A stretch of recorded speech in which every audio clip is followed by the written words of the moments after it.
Hi hello friends, welcome back to my channel. ನಾನಿವತ್ತು ನಿಮಗೆ ಅವರೆಕಾಳು ಉಪ್ಸಾರು ಮಾಡೋದು ಹೇಗೆ, ಹಸಿ ಅವರೆಕಾಳು ಉಪ್ಸಾರು ಮಾಡೋದನ್ನು ತೋರಿಸ್ಕೊಡ್ತಾ ಇದ್ದೀನಿ.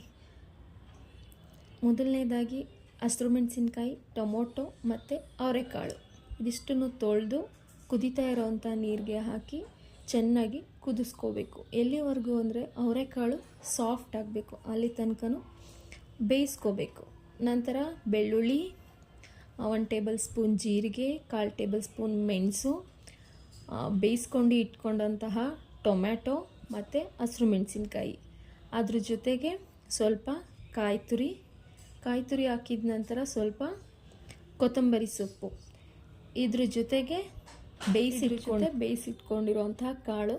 ಇದಿಷ್ಟನ್ನು ಒಂದು ಮಿಕ್ಸರ್ ಜಾರ್ಗೆ ಮೊದಲು ಟೊಮ್ಯಾಟೊ, ಹಸಿರು ಮೆಣಸಿನ್ಕಾಯಿ, ಬೆಳ್ಳುಳ್ಳಿ, ಕೊತ್ತಂಬರಿ ಸೊಪ್ಪು, ಜೀರಿಗೆ, ಮೆಣಸು ಇದನ್ನೆಲ್ಲ ಇಂಗ್ರೀಡಿಯೆಂಟ್ಸು ತೋರಿಸಿದ್ನಲ್ವ, ಅದನ್ನೆಲ್ಲ ಒಂದು ಮಿಕ್ಸರ್ ಜಾರ್ಗೆ ಟ್ರಾನ್ಸ್ಫರ್ ಮಾಡ್ಕೋಬೇಕು. ಹಾಕೊಂಡ ನಂತರ ಇದಿಷ್ಟನ್ನು ಸ್ವಲ್ಪ ತಣ್ಣೀರನ್ನು ಸೇರಿಸ್ಕೊಂಡು ನಾವು ಮಿಕ್ಸಿ ಮಾಡ್ಕೊಬೇಕಾಗತ್ತೆ.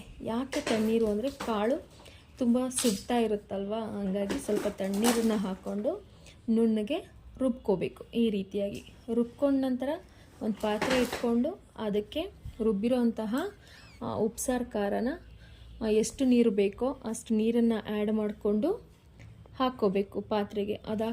ಪಾತ್ರೆಗೆ ಹಾಕ್ಕೊಂಡಿದ ನಂತರ ರುಚಿಗೆ ತಕ್ಕಷ್ಟು ಉಪ್ಪನ್ನು ಹಾಕ್ಕೊಂಡಿದ ನಂತರ ಚೆನ್ನಾಗಿ 2 ಕುದಿ ಬಂದಿದ ತಕ್ಷಣ ಉಪ್ಸಾರು ರೆಡಿಯಾಗುತ್ತೆ.